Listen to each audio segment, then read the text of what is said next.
Oke, sebelum kita melanjutkan untuk aktivitas berikutnya, saya akan jelaskan terlebih dahulu tentang text recount. Text recount itu apa sih? Text recount yaitu teks yang menceritakan kembali kejadian atau peristiwa yang terjadi di masa lampau. Peristiwa atau kejadian tersebut bisa berdasarkan pengalaman kita sendiri. Sedangkan generic structure atau struktur umum dari text recount terdiri dari 3. Yang pertama yaitu orientation. Apa itu orientation? Orientation yaitu memperkenalkan latar cerita. Bisa terdiri dari tempat, waktu, dan tokoh yang terlibat dalam cerita tersebut. Yang kedua yaitu event. Event yaitu urutan kejadian atau peristiwa yang dialami oleh si penulis. Jadi pada event ini penulis menuliskan cerita yang dialami pada masa lampau secara berurutan. Sedangkan untuk reorientation yaitu bagian akhir dari sebuah cerita. Setelah kalian mengetahui pengertian dan bagian-bagian dari text recount, pada halaman berikutnya, di halaman 178, observing and asking question, we will say Edo's sentence in his presentation. Kita akan mengucapkan kalimat Edo pada presentasinya. Di sini terdapat sebuah teks presentasinya Edo ya, yang berisi tentang pengalamannya bersama kakak laki-lakinya membuat kursi taman. Pada teks ini nanti kita akan mengidentifikasi bagian dari teks recount. Ada 3 bagian tadi ya. Yang pertama ada orientation, ada event, dan reorientation. Baiklah, di sini saya akan bacakan hasil presentasi dari Edo. My brother Rizal and I made the garden bench after my father cut down the old mango tree behind our house 3 weeks ago. Nah, ini merupakan perkenalan dari cerita ya. Kalian tahu di sini Edo menyebutkan tokoh yang terlibat dalam cerita tersebut, yaitu kakak laki-lakinya yang bernama Rizal, dia, dan ayahnya. Sedangkan untuk waktunya yaitu 3 minggu yang lalu. Berarti kan sudah lampau ya, di masa lampau. Kemudian untuk tempatnya yaitu di belakang rumahnya, behind our house ya. Ini merupakan bagian dari orientation karena masih memperkenalkan latar cerita tersebut. Untuk bagian yang berikutnya, we saw a big piece of wood, then we had an idea. We told that we want to make garden bench. He agreed and he would help us. Then he sawed the trunk into 3 pieces, 25 cm in diameter and 25 cm in height. After that, Rizal and I rubbed them with sandpaper to make them smooth. After that, we dried them in the sun for 1 week. When they were dry, we painted them one green, one red, and one blue. Finally, we dried them in the sun again for 3 days.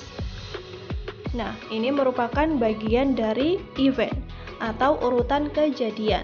Di sini kita bisa lihat ya, kalimat yang digunakan merupakan kalimat simple past tense yang menggunakan kata kerja bentuk kedua atau verb to.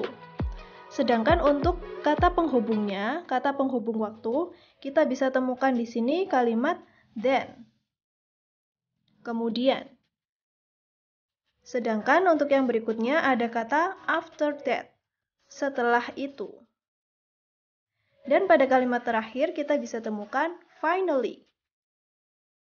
Itu merupakan kalimat penghubung waktu ya. Untuk yang berikutnya, we will say Udin sentence in his presentation.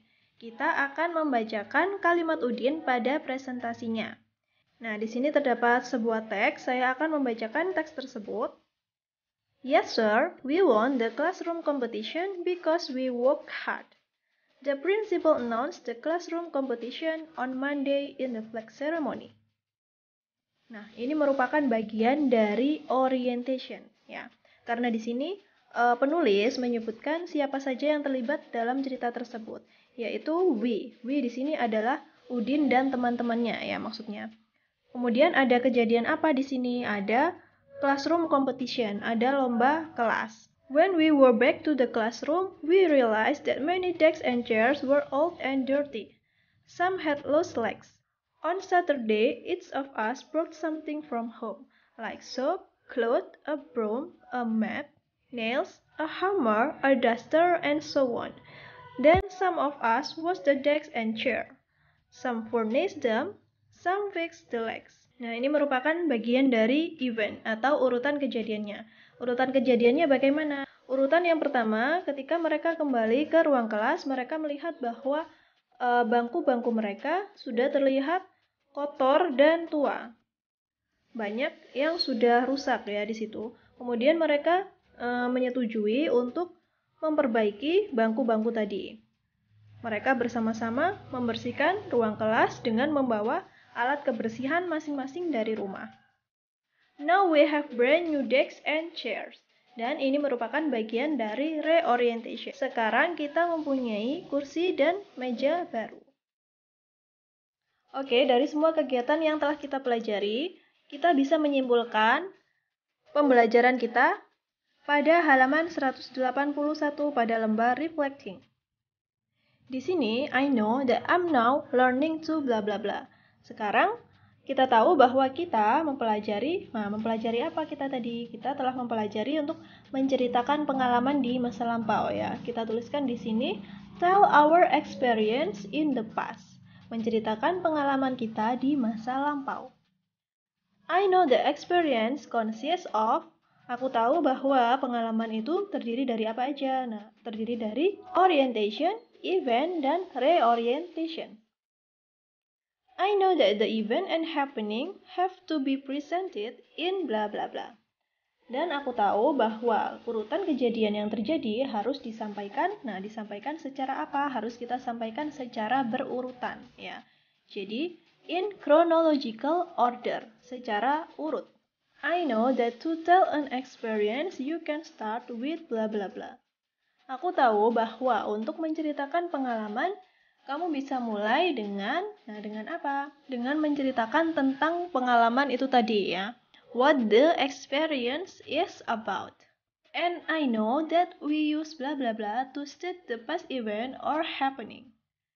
Dan aku tahu kita menggunakan untuk menyatakan kejadian di masa lampau. Nah, kita menggunakan apa tadi? Kan kita menggunakan kata kerja bentuk kedua ya, karena menceritakan pengalaman di masa lampau.